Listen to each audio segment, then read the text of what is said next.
Salut tout le monde, bienvenue dans cette vidéo. Donc ce soir je fais une légère analyse, enfin c'est plus une continuité de ce que j'ai fait hier. Donc hier je vous avais montré en 30 minutes que j'avais donc quadrillé en fait le signal, donc j'avais vu qu'il était en train de se compresser et du coup qu'il y avait eu la sortie qui s'était faite par le haut hier, donc le 19 septembre.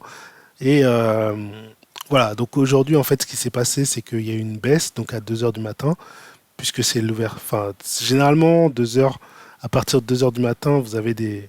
Dans 2 heures, 4 heures du matin, vous avez des mouvements qui se font. Généralement, sur le Bitcoin, c'est la session asiatique. Euh, voilà, donc c'est vrai que c'est une période, c'est un horizon de temps, enfin, c'est une période de temps sur le marché des cryptos qui est très importante. Et puis, je crois qu'il y en a aussi vers entre midi et 16 heures, ça dépend, ça varie entre ces eaux-là. Vous avez aussi donc une autre fenêtre où, périodique où il se passe des choses. Donc là, voilà, ça a baissé. Dans un premier temps, c'est venu rechercher donc, le pivot des derniers jours. Et puis ça a rangé et après ça a cassé à la baisse. Donc vous voyez, ça a cassé à la baisse cette ancienne ligne droite que j'avais tracée. Voilà, c'est venu la casser et pile poil, quasiment pile poil au plus bas de la mèche. Donc c'était vraiment, voilà, le niveau des 10 900 était vraiment un niveau, voilà, important, enfin, pour cette cassure, où il fallait soit avoir mis son stop si on était acheteur, ou enfin, en tout cas à court terme, ou placer justement un ordre de vente à ce niveau-là. Donc ça a plongé et voilà. Et donc là, c'est en train de se reprendre. Alors je vais vous montrer ici. Donc donc à gauche, c'est le daily, c'est le graphique en daily, et à droite, c'est en 30 minutes. Donc c'est, alors là, je suis sur le bull, donc je vais me mettre sur le BTC USDT comme pour l'autre. Et voilà. Donc là, on voit effectivement cette petite reprise. Donc on voit le premier plongeon, le deuxième. Alors je vais peut-être rajouter le Bollinger.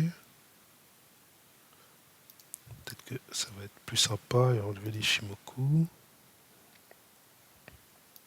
Hop. Voilà, donc on a vraiment une baisse. Et moi, j'attendais aujourd'hui que ça réintègre justement le Keltner en bleu, la zone de Keltner. Donc là, ça l'a fait, mais on n'est pas encore. Il faudrait repasser au-dessus de 10 900.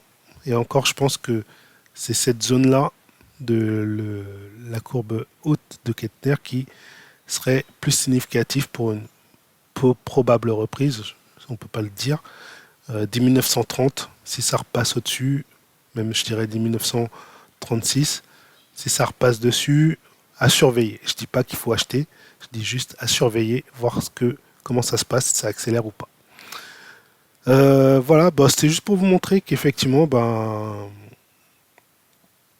voilà, il y a eu cassure encore de cette droite-là, et que le marché, voilà, a réintégré un peu le range. Donc en fait, il est en train de. Et puis là, je pense que ça va revenir chercher le pivot. Alors, un truc que je vais mettre, je ne l'ai pas ici, c'est le volume profile. Je voudrais bien mettre le volume profile. Hop, volume de session. Comme ça, c'est des sessions. Pour chaque jour, en fait, on a le volume profile. Ça nous permet de voir avec la ligne rouge le point pivot de la journée. Le point où il y a eu le plus d'accumulation de, de, d'échanges. Donc là, pour la journée d'hier, on voit que ça a été ici. Et il y en a eu quand même une forte. Ici, on voit le pic. Donc il y a eu pas mal d'accumulation là. Donc voilà, comme je vous dis, donc le pivot, voilà, il s'est un peu stabilisé par là. Il était là, là, là. On voit qu'il s'est un peu. Vous voyez, en même temps que ça s'est compressé, on voit que le pivot, lui aussi, il s'est un peu stabilisé par là. Donc vers les 10 940. Et donc la journée, donc là, même s'il y a eu le débordement vers le haut, c'est venu rechercher la liquidité ici vers les 10 940 à peu près. Et donc là, c'est reparti à la baisse et on voit que c'est en train de vouloir revenir vers le pivot. Donc en ce moment, on a un pivot qui a l'air assez fort.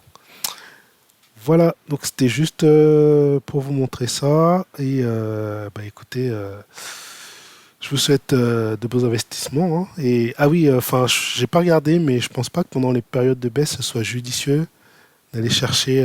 Enfin, peut-être après quand ça stabilise, mais il faut voir d'aller chercher s'il y a des cryptos qui effectivement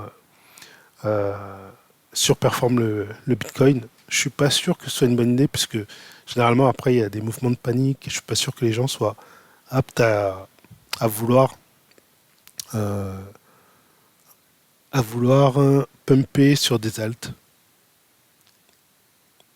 Je pense que c'est plus quand il y a eu un mouvement, comme j'expliquais hier, haussier, stabilisation, et là, il y a des alts qui partent en flèche. Après, peut-être qu'il y en a eu, hein. J'ai pas regardé, je vous avoue, aujourd'hui par rapport aux baisses. J'ai pas suivi les alts derrière, donc je peux pas l'affirmer pour l'instant. Donc ouais, voilà, c'est la fin de cette vidéo et je vous dis à bientôt et bonne semaine. Ciao.